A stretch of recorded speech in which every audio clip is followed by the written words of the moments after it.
இணைய நண்பர்களுக்கு எனது அன்பான வணக்கங்கள். ஆக்சுவலா நான் இந்த வீடியோல என்ன பேச போறேன்னாக்க, சிஎம் விஜய் இருக்காங்கல்ல, அவங்களோட ஒய்ஃப் சங்கீதா மேடம் வந்து எதுக்கு வந்து டைவர்ஸ் வாபஸ் வாங்குனாங்க அப்படின்றது நெறைய பேத்துக்கு தெரியாம இருக்கலாம். இது என்னோட கருத்து தான். என்னோட தனிப்பட்ட கருத்து தான். இதில ஏதாவது மாற்று கருத்து இருந்தாக்க நீங்க சொல்லலாம். ஏதாவது தப்பு இருந்தாக்க என்னைய மன்னிச்சுக்கங்க. என்னோட அபிப்பிராயம் அதாவது பொதுவா எல்லா பெண்களுக்கும் இருக்க ஒரு தாட்டு தான். அது வந்து இவ்வளோ நாள் கழிச்சு யாராவது அவங்களுக்கு ஐடியா குடுத்துருப்பாங்க. மேபி அவங்களோட வக்கீலா இருந்திருக்கலாம். இல்ல தெரிஞ்சவங்க சொந்தக்காரங்களா கூட இருந்திருக்கலாம். இது கண்டிப்பா இதுதான் ஒரு காரணமா இருக்கும்னு என்னோட நம்பிக்கை. என்னன்னா, அவங்க வீட்ல பிரச்சனை இருக்கும்போதே, அவரு ஒரு ஆக்ட்ரஸ் கூட சுத்திக்கிட்டு இருக்காருன்னு நெறைய பேத்துக்கு பேச்சு வந்தனால தான் அந்த பிரச்சனை வந்திருந்துச்சு.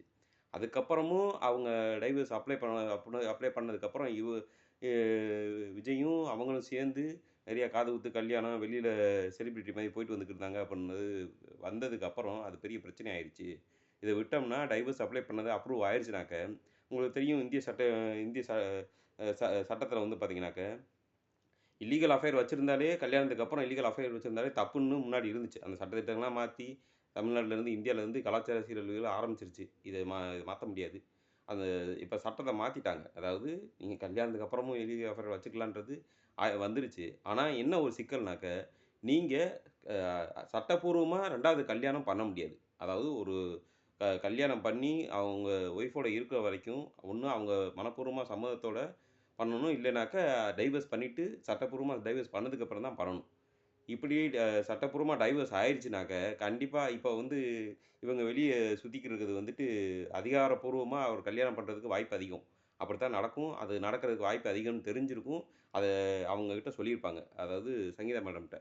அதனால அவங்க வந்து புரிஞ்சுக்கிட்டு நிலைமைய புரிஞ்சுக்கிட்டு, இது இன்னும் இத விட மோசமா போயிரும். ஏன்னா அவங்க டைவர்ஸ் அப்ளை பண்ணனாக்க, அவங்களுக்கு என்ன இழப்பீடு வருமோ, அத வாங்குனாலும் என்னத்த மிஞ்சி போனாக்க ஒரு 5,00,00,000, 10,00,00,000 இல்ல 50,00,00,000 ஏன் அவரு 300,00,00,000 வச்சிருக்கிறனாக்க பாதிக்கு பாதி குடுத்தா கூட, அவங்களுக்கு அந்த பணம் ஒரு பெரிய விஷயம் இல்ல. உங்களுக்கே தெரியும், எல்லாத்துக்கும் தெரியும். அவங்ககிட்டயும் அவங்க ஏற்கனவே வசதியான வீட்ல தான் இருக்காங்க. ஆ பத்தாததுக்கு இவரோட ரெப்புடேஷனும் போயிரும். அதனால அவங்க வந்து இந்த முடிவுக்கு வந்திருக்கலாம். அதாவது டைவர்ஸ் வாங்கிட்டோம்னாக்க, அவர் 2வது கல்யாணம் பண்ணிறதுக்கு அதிக வாய்ப்பு இருக்குது. அப்புறம் அதிகாரப்பூர்வமா அவங்க ஒய்ஃப்ன்னு இவங்களோட ஒய்ஃப் வந்து அதிகாரப்பூர்வமா அவங்க மாறிருவாங்க, ஆக்ட்ரஸ் மாறிருவாங்கன்னு அவங்களுக்கு உண்மையான கருத்து தெரிவிக்கப்பட்டிருக்கலாம். அதுதான் உண்மை. அதுதான் நடந்திருக்கும். அப்படின்றது என்னோட கருத்து. இது வந்து ஒரு நல்ல முடிவு தான்.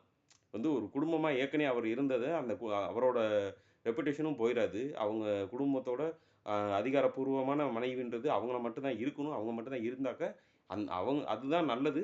இப்ப அவரு தமிழ்நாட்டோட சிஎம்மாவும் இருக்காரு. அப்படி இருக்கும்போது, அப்படி இருக்க தான் ரொம்ப மரியாதையாவும் இருக்கும். இது என்னோட கருத்து. இதுக்கு ஏதாவது மாற்று கருத்து இருந்தாக்கா, நீங்க கமெண்ட்ஸ்ல தெரியப்படுத்துங்க. இது என்னோட தனிப்பட்ட கருத்து தான். நன்றி. வணக்கம்.